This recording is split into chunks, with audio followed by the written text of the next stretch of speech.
et forme ainsi une protection naturelle qui préserve la beauté et la douceur des textiles délicats.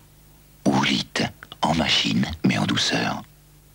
Eh, ma belle, je me fatigue pour rien alors. Et d'abord, qui c'est ce pelletier? Griller Pelletier, le savoir-faire de Debert. Debert, naturellement.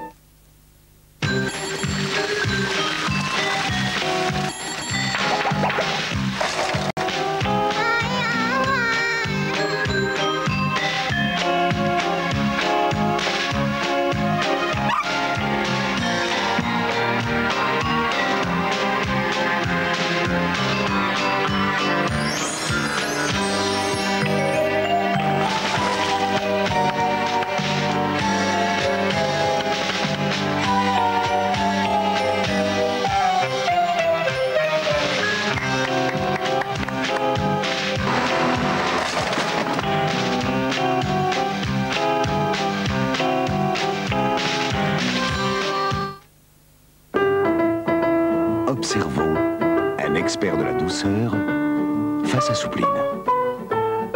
L'expert est irrésistiblement attiré par le parfum de Soupline. Puis il constate le moelleux de Soupline, avant d'éprouver de façon impitoyable la douceur unique qu'apportent les deux agents assouplissants de Soupline. Enfin, comme tous les experts, il rend son verdict. Les experts préfèrent Soupline.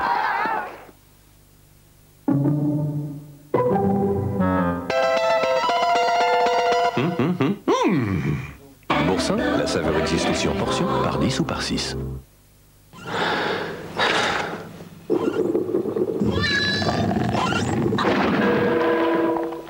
Pansement adhésif Hansaplast. Bandage Hansaplast. Solution pour massage musculaire Hansaplast. Spray à l'alcool de menthe. Hansaplast, rien que des solutions. Si vous cherchez toute la fraîcheur de ça, alors essayez ça. Tropicana Pur Premium, 100% pur jus d'orange pressé. Vendu au rayon frais. Tropicana Pur Premium, la seconde nature de l'orange.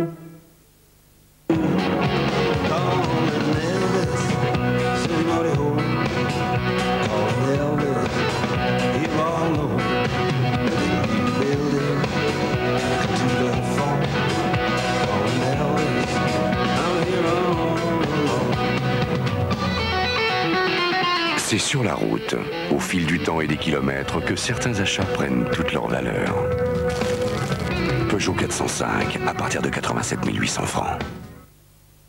Bernard Loiseau, grand chef à la Côte d'Or. Non. Non. Il faut rajouter un peu d'aneth. Encore un peu de saumon. Ah, le velouté est parfait là, parfait. Ce n'est pas facile de réussir un velouté de saumon océane. Il faut se battre pour retrouver le goût des potages. Alors, quand Royco m'a demandé de créer les soupers d'or, j'ai dit oui. Souper d'or de Royco par Bernard Loiseau. Goûtez, ça n'a pas le même goût.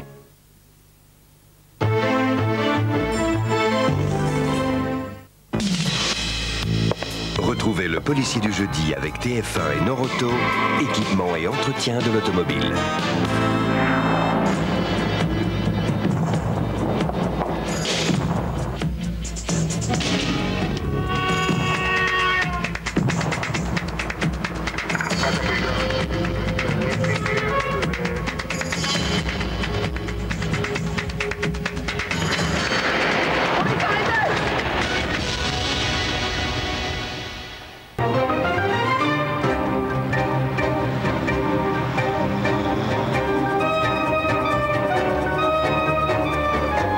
Les illusions qui ont marqué l'année.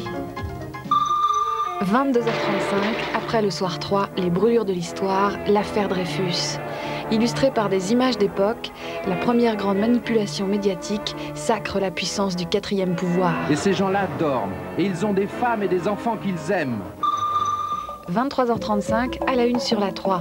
Votre rendez-vous obligé avec Christine Ockrent, parce que, sans commentaire, le fait est toujours trop brut. 20h50, attention magie.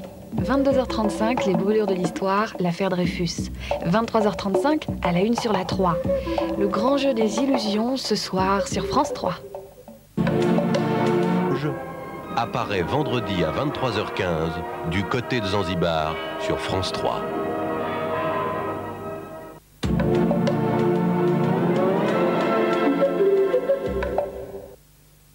Chez Speedy, les pots d'échappement sont garantis 2 ans. Et jusqu'au 19 février, 20% de réduction sur tous les échappements.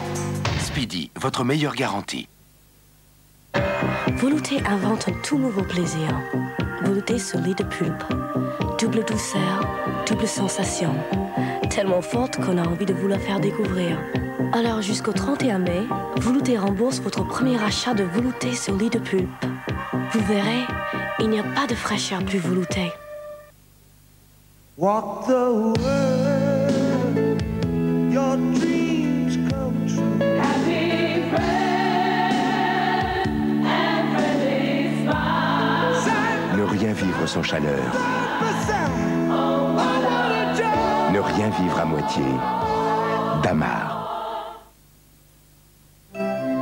Élevage et alimentation traditionnelle. Contrôle officiel et rigoureux depuis le lieu de production jusqu'au point de vente. Ce sont des viandes de qualité supérieure. Avec le label rouge, vous en savez plus.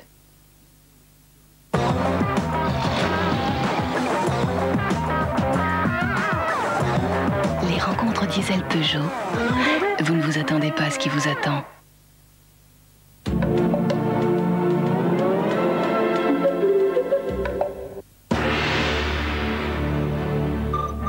Sans la complicité de James Stewart, Dean Martin se balancerait au bout d'une corde.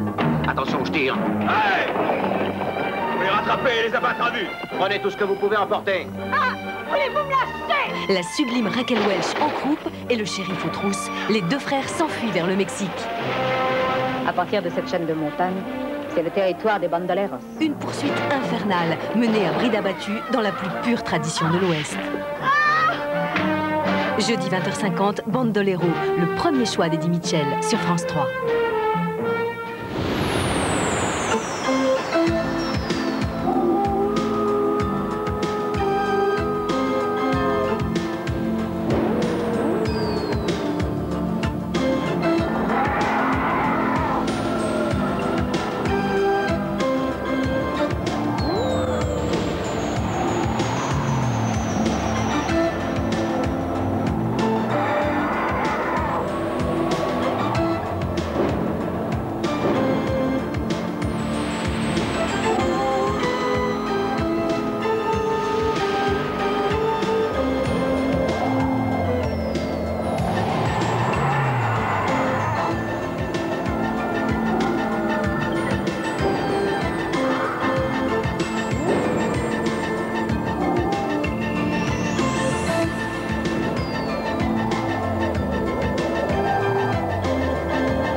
L'affaire Dreyfus par le film et les documents dans les brûlures de l'histoire après le soir 3.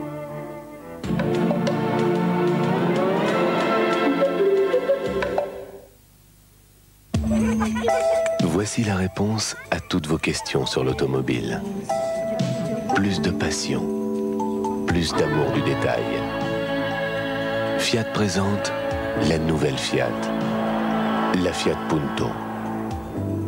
Belle, avec plus d'espace, plus de sécurité, plus de tempérament. Fiat Punto, la réponse.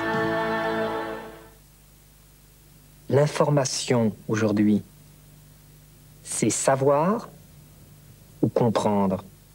L'information, c'est savoir et comprendre à tout moment de la journée. Europe 1, l'info en continu avec un flash toutes les demi-heures et les temps forts. 5-9 heures, Europe Matin, l'info qui réveille avec précision et clarté. Midi et demi, 1h30, le journal de la mi-journée, interactif. Europe 1 répond à toutes vos questions. 18h-20h, découverte, les grands sujets qui font l'actualité. Enfin, 22h minuit, Europe Nuit, le dernier point de la journée. L'info, c'est sur Europe 1.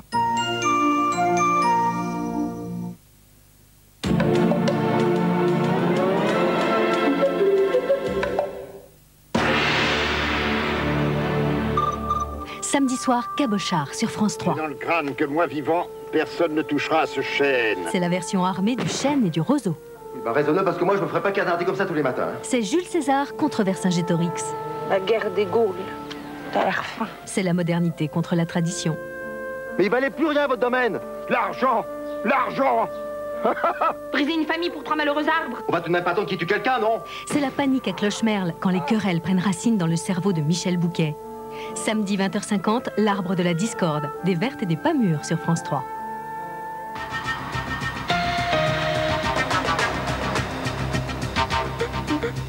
Peur sur la ville, nouvelle petite secousse aujourd'hui à Los Angeles où le tremblement de terre d'hier a fait au moins 34 morts et plus de 1800 blessés.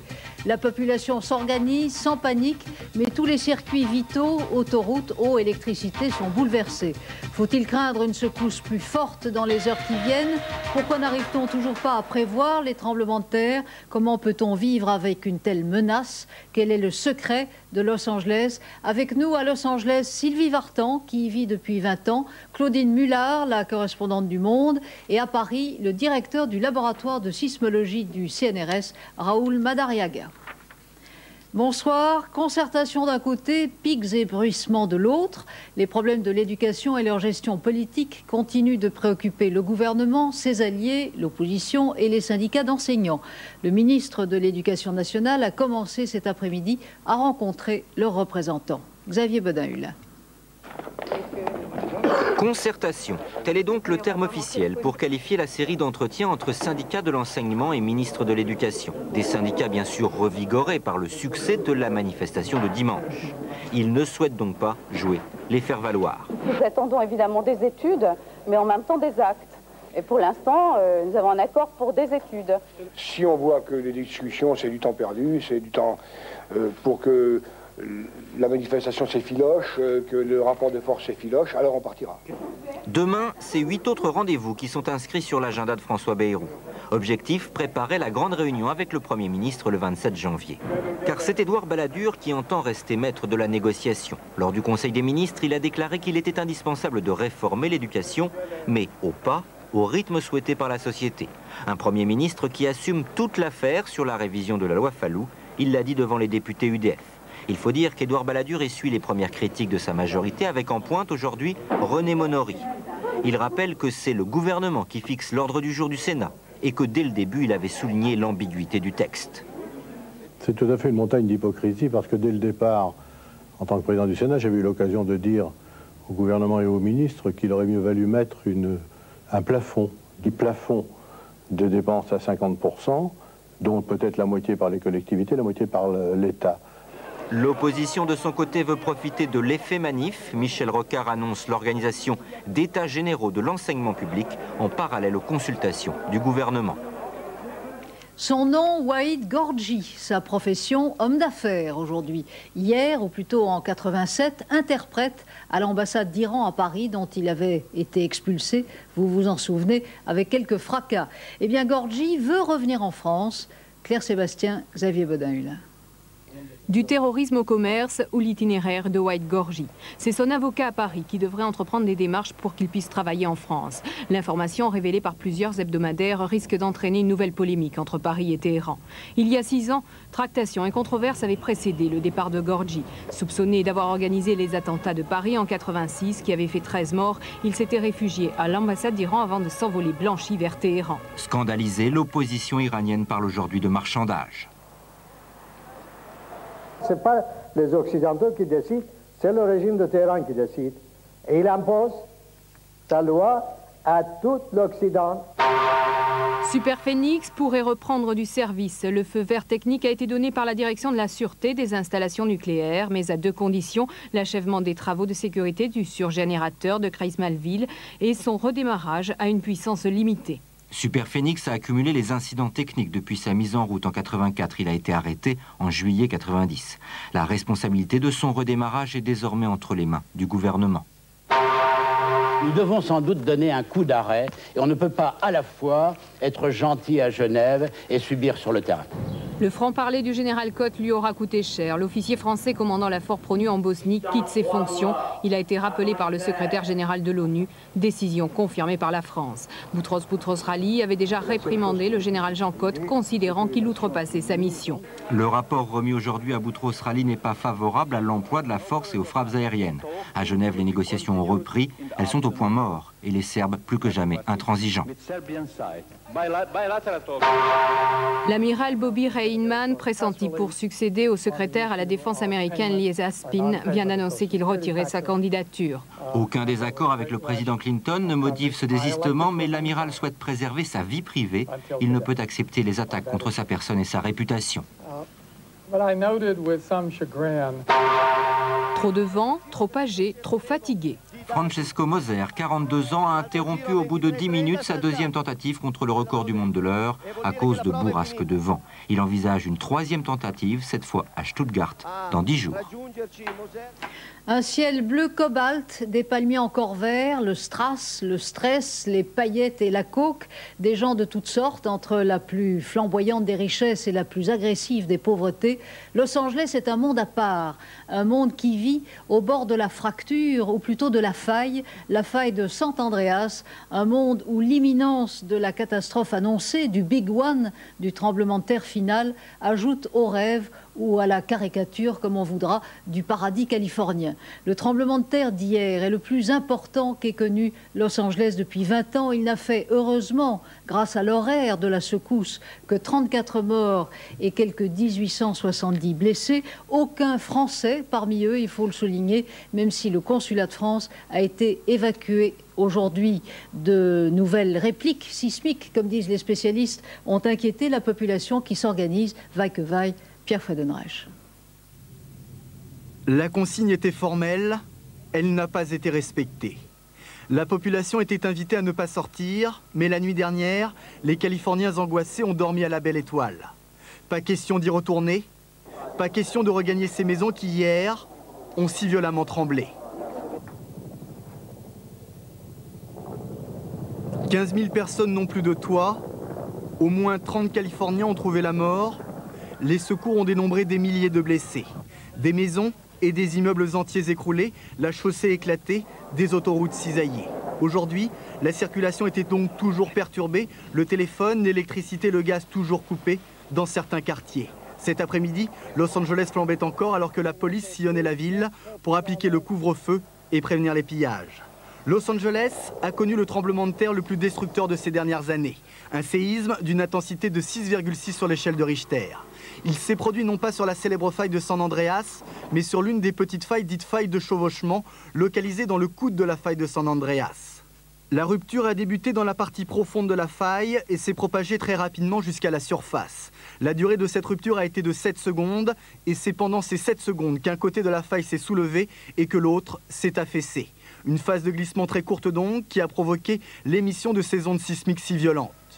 Avec plus de 15 000 séismes par an, une partie de la Californie est à la dérive, peut-être même en sursis. Les Californiens vivent dans l'attente du Big One, ce tremblement de terre historique promis par les sismologues qui pourrait les rayer de la carte définitivement. Tout de suite, une question à l'expert. Monsieur Madariaga, bonsoir. Vous dirigez le laboratoire de sismologie au CNRS. Est-il exact que de telles secousses sismiques en entraînent forcément d'autres dans une série de tremblements? Et est-ce qu'il faut s'attendre à une secousse pire encore dans les heures qui viennent? Chaque tremblement de terre est toujours suivi d'une suite de répliques. Ces répliques, c'est des petites secousses qui se produisent après les tremblements de terre principal. Elles peuvent durer d'une semaine, un mois, un an, ça dépend. Il y a des endroits où ça dure très longtemps. Mais en général, ces secousses sont plus petites que la secousse principale. Donc je crois que normalement, on ne doit pas s'attendre à un autre tremblement de terre comme celui d'hier. Vous connaissez bien la région, vous y allez plusieurs mois par an. J'imagine que c'est un paradis pour les sismologues. Comment se fait-il, Monsieur Madariaga, qu'on n'arrive jamais, sinon à prévoir un tremblement de terre, en tout cas à déceler des signes annonciateurs? C'est tout le problème, nous ne le savons pas. La Californie est un endroit dans lequel il y a des milliers d'instruments, hein, toute la région de Los Angeles, mais pas seulement celle-là, jusqu'à San Francisco, et des dizaines de sismologues se préoccupent de ce problème et ils essayent de trouver quelques signes avant-coureurs de tremblements de terre, mais jusqu'à maintenant sans succès. Il semble donc, selon les explications de Pierre Freudenreich, que l'épicentre est intervenu non pas dans la faille principale, la faille de San Andreas, mais une faille latérale. Est-ce que c'est un signe particulièrement néfaste pour les années qui viennent par rapport à l'état du terrain tel que vous le connaissez? C'est une surprise quand même.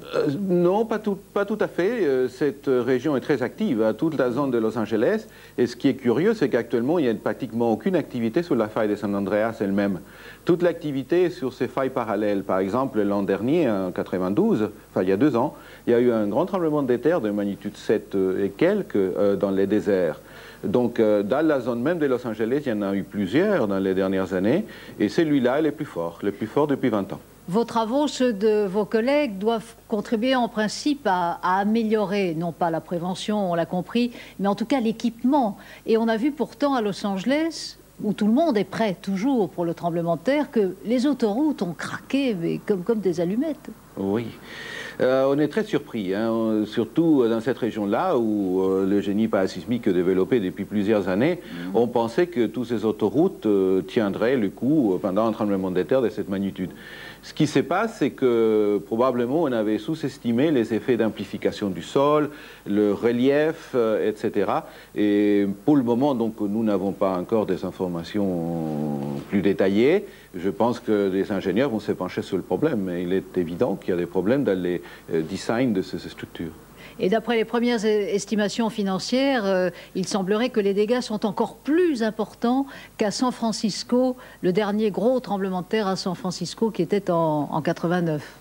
Ça ne m'étonne pas du tout, parce que le tremblement de terre de San Francisco s'est produit près de Santa Cruz, dans les montagnes. Il n'y a pratiquement pas d'habitants dans la zone épicentrale. Je vous propose d'écouter maintenant le témoignage de Sylvie Vartan. Sylvie Vartan vit en Californie depuis 20 ans. Sa maison à Los Angeles est dans le quartier de Beverly Hills, à une vingtaine de kilomètres de l'épicentre. Elle n'a pas pu se rendre au centre de liaison télévisée qui est près de l'aéroport. La circulation est quasi impossible. Guy Lagache vient de recueillir son témoignage.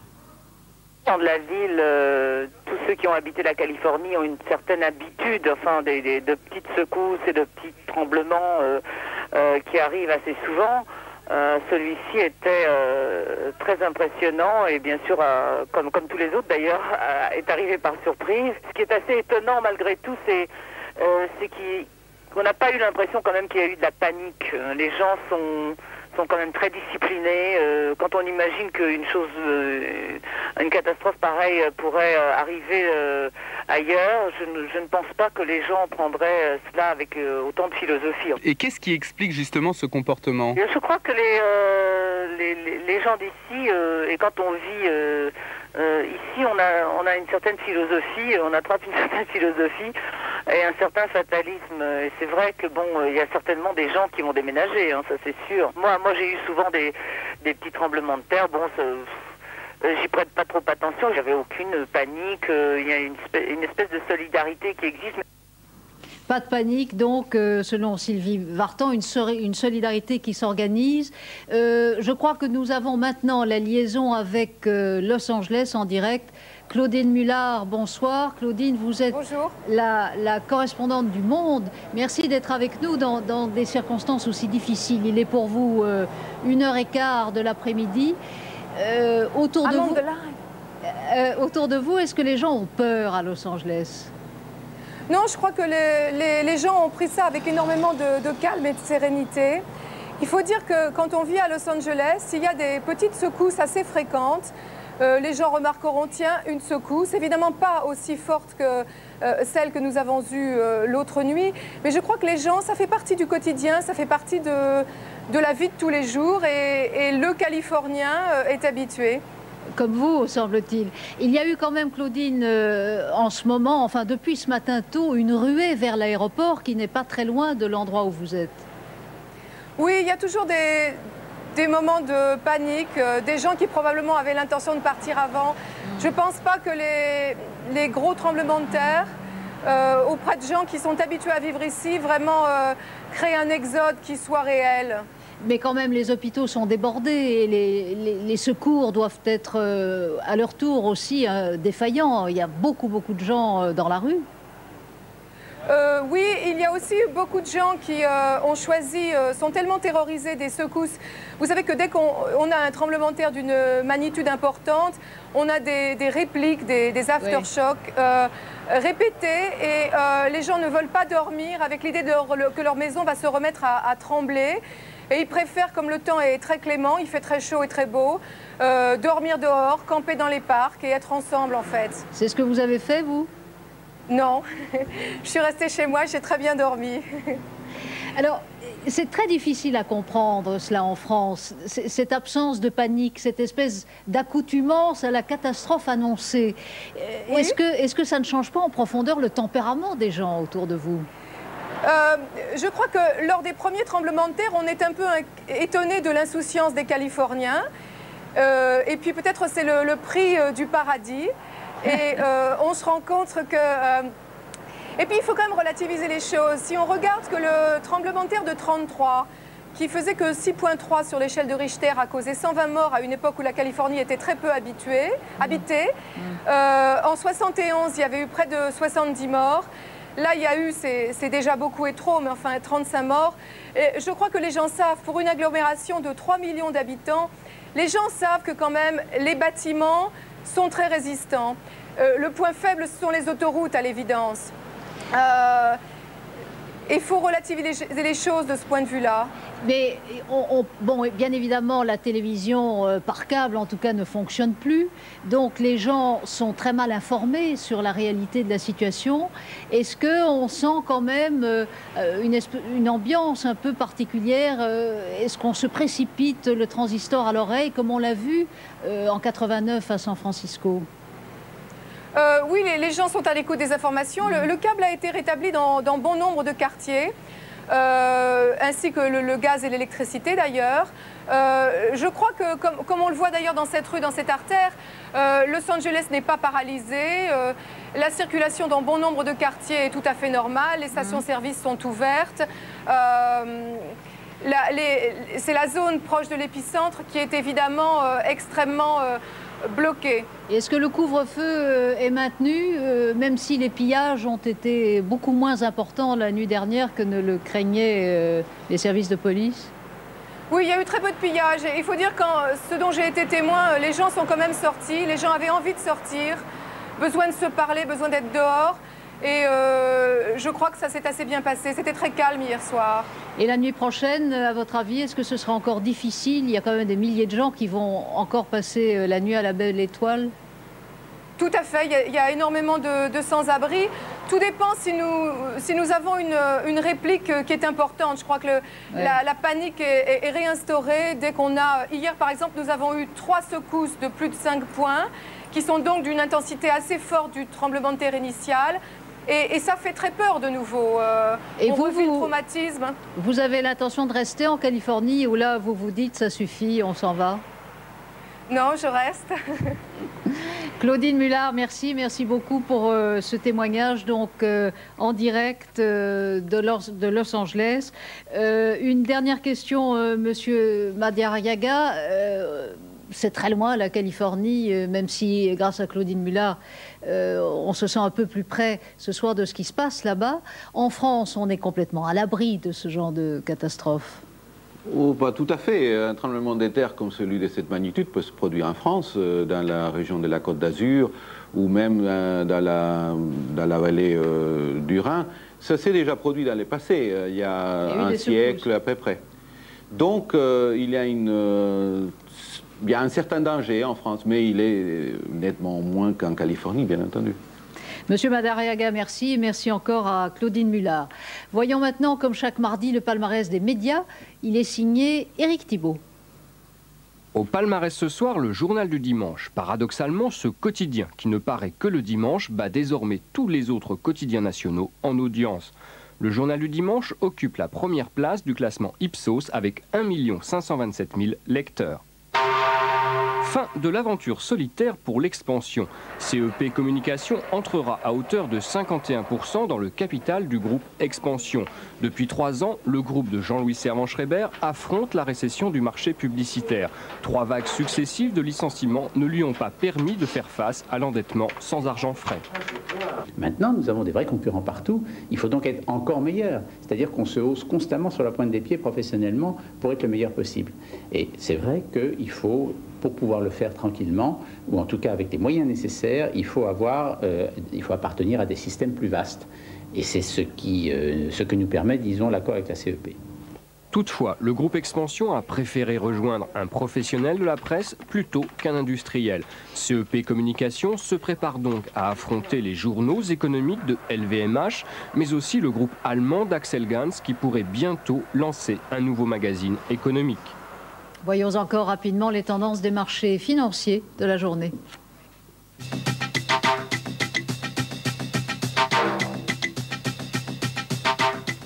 Un coup de cœur pour terminer ce journal, un coup de cœur qui nous entraîne cette fois vers l'Est, vers les passions et les tourments de l'âme russe. Un coup de cœur pour un livre tout à fait original sur les égéries russes, sur ces femmes toujours splendides et souvent admirables qui, en traversant le siècle, l'ont imprégné, fertilisé de leurs amours, car elles avaient choisi des hommes d'exception. Olga aimait Picasso, Marina aimait Rilke, Éluard, Ernst et Dali aimèrent tous les 3 Gala, Nietzsche, Rilke et Wagner furent fous de Lou Andréas Salomé, et pour les yeux d'Elsa, Aragon se dana. Les égéries russes, signé Vladimir Fedorovski et Gonzague Saint-Brie, un curieux voyage dans la culture du siècle avec des documents parfois inédits puisés aux archives de Moscou. C'est un livre publié chez Lattès. À 23h30, à la une sur la 3, comme chaque mardi, avec Philippe Alexandre et Serge Julie. Tout de suite, la météo de Florence Klein et puis les brûlures de l'histoire. À tout à l'heure.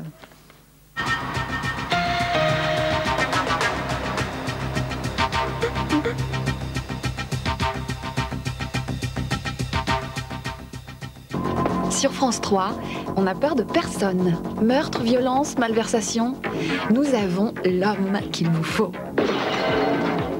Avec un bon élan, je plongerai dans la piscine. Préféré, notre spécialiste.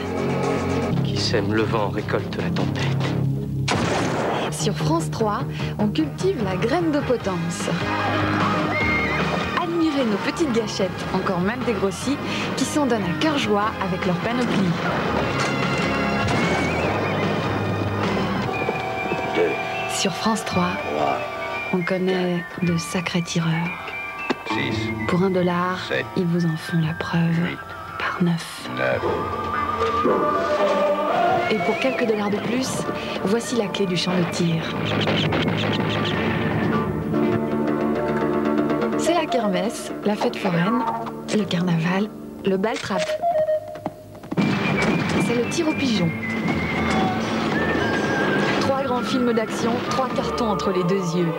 Stick, le justicier de Miami, Young Guns, et pour quelques dollars de plus, l'impact du cinéma, bientôt sur France 3. Samedi soir, tout en tendresse sur France 3.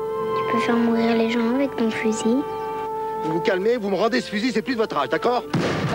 Il l'a fait, mais il est tout du fou! Michel Bouquet est un grand-père comme on n'en fait plus. Mais c'est ton père, je sais, qui te monte au bourrichon. Oui.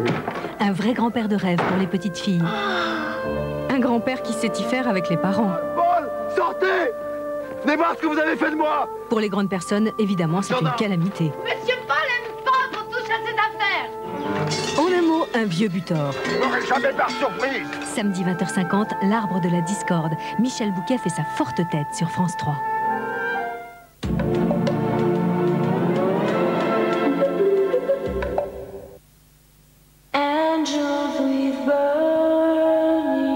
Dormez tranquille.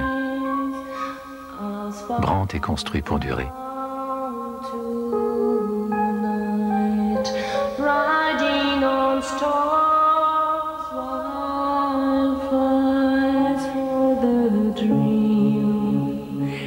Dormez tranquille. Brandt garantit 5 ans toutes les pièces de tout son électroménager. Brandt, construit pour durer. L'AX est la voiture de ceux qui ne mettent pas tout leur argent dans leur voiture.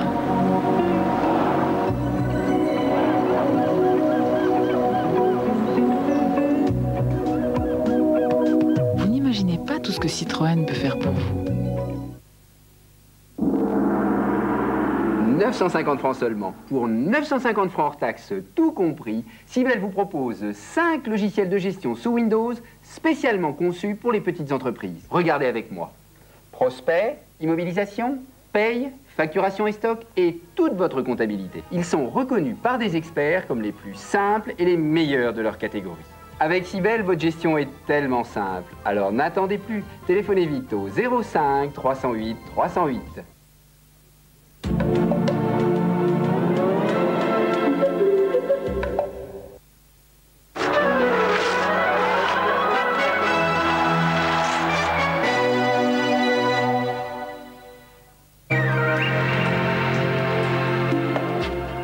Bonsoir. Notre anticyclone n'aura pas duré bien longtemps. Nous avons des perturbations qui reprennent le chemin de la France. Nous aurons droit à cette perturbation dès cette nuit sur les côtes de la Manche et demain matin sur le nord-ouest. Alors comme nous avons de l'air très très froid en ce moment au sol, eh bien ces pluies seront verglaçantes. Donc prudence, si vous prenez la route partout ailleurs, ce sera plutôt du beau temps avec comme ce matin des développements de brouillards, notamment dans les vallées, des brouillards qui pourront être givrants. Dans l'après-midi, la perturbation avancera. Il y a toujours de l'air assez frais, donc nous aurons des flocons de neige même en plaine. À l'arrière, eh bien c'est un tour de traîne qui va s'installer avec de belles éclaircies et des averses sur les côtes. À l'avant, des nuages se développeront et puis nous aurons du beau temps sur le sud avec un peu de tramontane à 50 km à l'heure. Et sur la Corse, nous avons une perturbation qui se déplace en Méditerranée, qui va donner de la pluie dans l'après-midi. Il y aura quand même des éclaircies le matin et puis du vent toujours assez fort entre la Corse et le continent jusqu'à 70 km à l'heure. Les températures demain matin, eh bien, elles vont encore baisser. Le froid n'arrête pas de nous envahir. Mais c'est le dernier matin, normalement, vous le voyez ici par la Bretagne, l'air doux va arriver et nous aurons une remontée du thermomètre. Assez lente, mais elle sera là. Donc demain matin, moins 12 degrés à Aurillac, 0 à Perpignan, moins 1 à Marseille, entre moins 5 et moins 7 degrés sur tout le nord-est et donc cet air doux qui arrive petit à petit. Dans l'après-midi, de la fraîcheur également, sauf sur le nord-ouest qui se retrouvera sous l'influence de l'air plus doux de la perturbation, également sur l'extrême sud où là on trouvera des températures voisines des normales saisonnières, 10 à 11 degrés sur la Corse et puis toujours des températures négatives sur le massif central, le centre-est et pratiquement aussi sur le nord-est. Si vous vous déplacez en Europe demain, eh bien cette neige on va la retrouver également sur Berlin, Varsovie, Moscou et Oslo.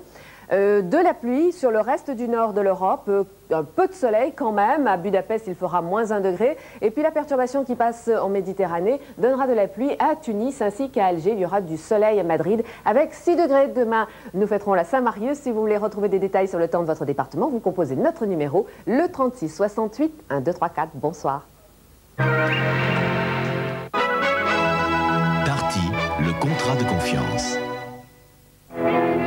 L'affaire Dreyfus et les grands débuts de la presse d'opinion, tout de suite dans les brûlures de l'histoire.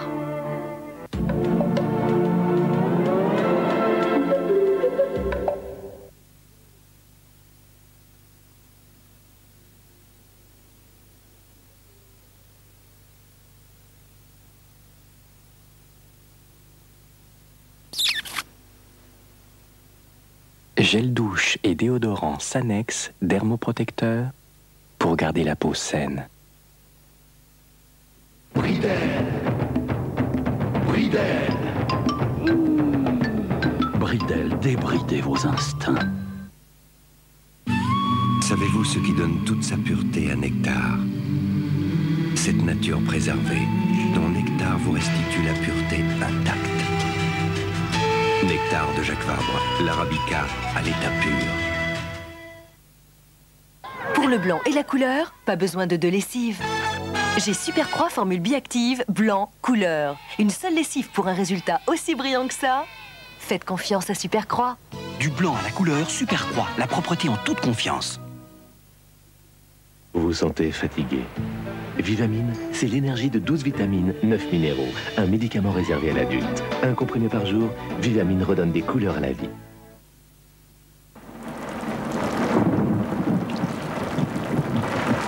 En l'an 2000, la carrosserie de votre Audi sera encore garantie 4 ans contre la corrosion.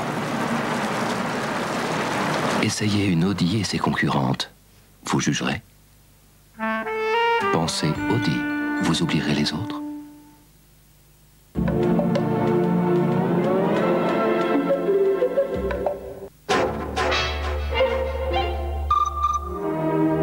La Russie enterre ses héros.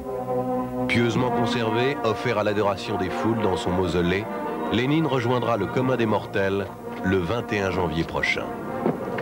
Vivez les derniers moments de la garde d'honneur et les ultimes soubresauts de la deuxième vie de Lénine. Le fantôme de la place rouge apparaît vendredi à 23h15 du côté de Zanzibar sur France 3.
Bonsoir. Il y a 100 ans exactement, le capitaine Dreyfus était arrêté et accusé de trahison envers l'Allemagne. Ce soir, les brûleurs de l'histoire vont être consacrés à l'affaire Dreyfus, ou plutôt alors aux affaires Dreyfus. Oui, parce qu'il y a en gros 4 affaires. Une affaire individuelle.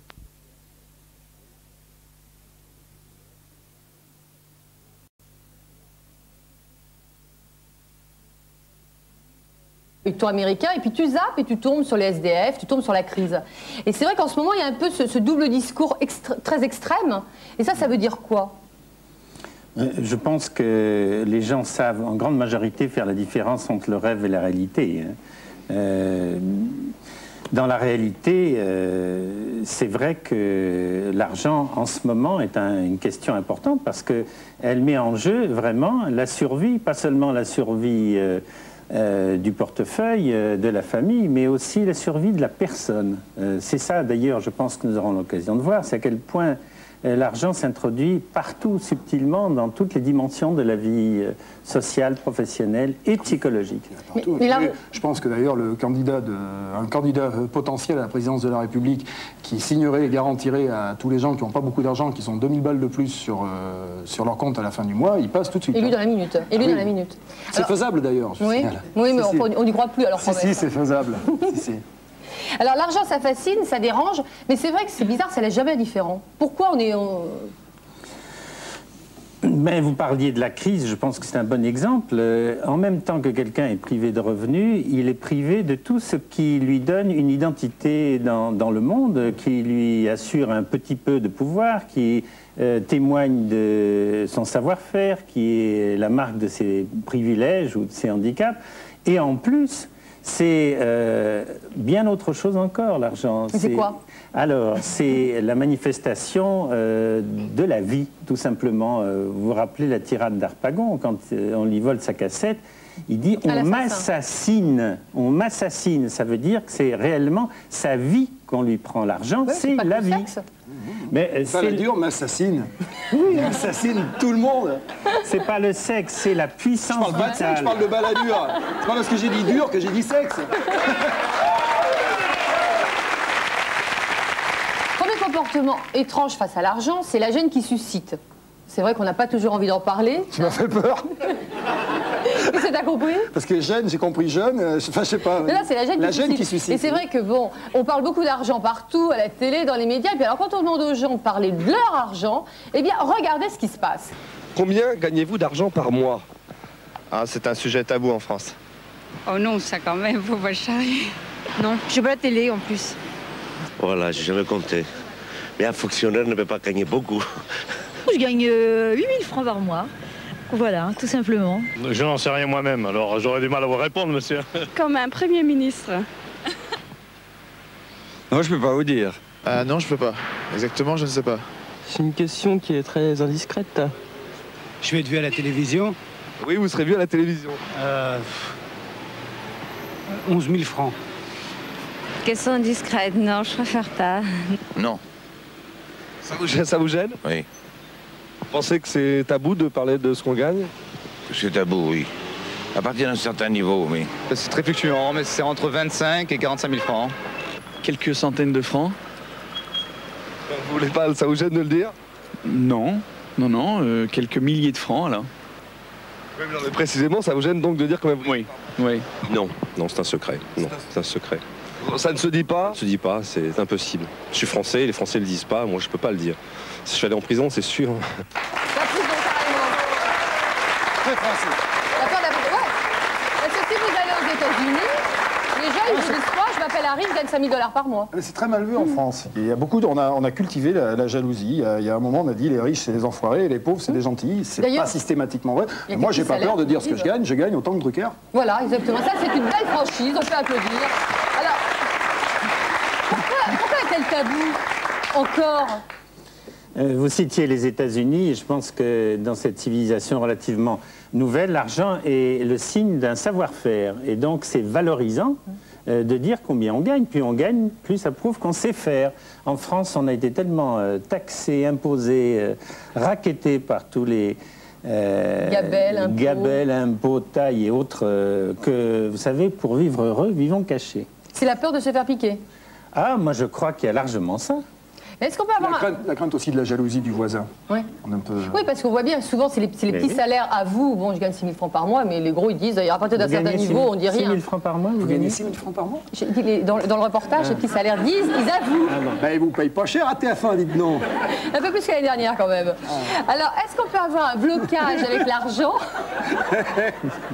Est-ce qu'on peut avoir un blocage avec l'argent au point de s'interdire d'en gagner? Naturellement, mais on peut être bloqué même si on a toutes les capacités intellectuelles, physiques, etc. pour des raisons diverses. C'est d'ailleurs pourquoi j'ai des clients.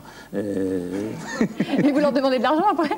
Naturellement. Mais je vais vous dire quelque chose, c'est qu'ils sont enchantés de me le donner. De payer? Absolument. Mais moi j'ai cette même réaction avec, j'ai eu cette même réaction avec une certaine catégorie de jeunes filles qui travaillent... Vous êtes obligé de les payer après? Que je suis obligé de payer. C'est pas avant. Non, moi, mais c'est vrai, mais moi, c'est pas, tu dis que je cache pas ce que j'ai à dire. C'est vrai que j'ai eu beaucoup de rapports avec des prostituées, dans la mesure où ça va te paraître complètement bizarre, mais étant artiste, monsieur le psy, vous allez m'expliquer ça. Étant artiste et ne sachant pas, si on m'aimait pour moi-même, vu que c'est l'éternel problème de l'artiste, on est certain, avec une prostituée, que notre billet de 100 francs a exactement la même valeur que le billet d'un anonyme. C'est une des rares occasions dans la vie d'être considéré comme tout le monde. Vous parlez comme si vous doutiez qu'une femme puisse vous aimer, même si vous n'aviez pas un sou. Pas du tout. Ah bon. Ah mais pas du tout. Je suis persuadé qu'il y a beaucoup de femmes qui m'aiment pour moi. Mais vous pouvez être aimé pour vous. Mais je suis aimé pour moi. Mais je vous jure que je suis aimé pour moi. Sors. Ah bon, ben je suis rassuré. Ça, c'est qu'avec les prostituées, il est sûr qu'il n'est pas aimé pour lui. Non, avec les prostituées, j'ai été sûr, faut pas déconner, dites pas je suis sûr, j'y vais plus. Ah bon?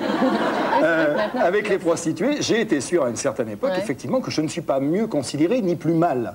Je peux ajouter quelque chose à propos de ça. Le rapport est évident entre les psys et les prostituées. Ah bon? Oui, mais absolument. D'ailleurs, il y a des clients qui payent d'avance en posant les billets sur le bout de la table. Ça voilà. le même rapport. Oui. Non, mais c'est qu'en payant, on est quitte. Oui. On est quitte, on ne doit rien. Il n'y a pas de dette. Il n'y a pas de dette. Et les dettes, c'est un mais lien. Les dettes, ça peut être un cadeau empoisonné. C'est-à-dire? Ça maintient une relation qui est malsaine. Donc là, on est quitte, il y en a un qui paye, mais il faut être content aussi, il faut être content du résultat. Eh ben oui.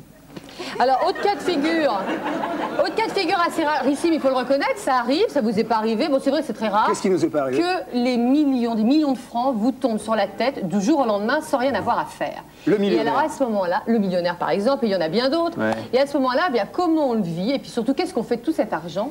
Eh bien, réponse, c'est assez inattendu. Alors ça y est, il a gagné? Oui, il a gagné. Mais au fait, qu'est-ce qu'il a gagné? José Boulanger, 21 millions de francs.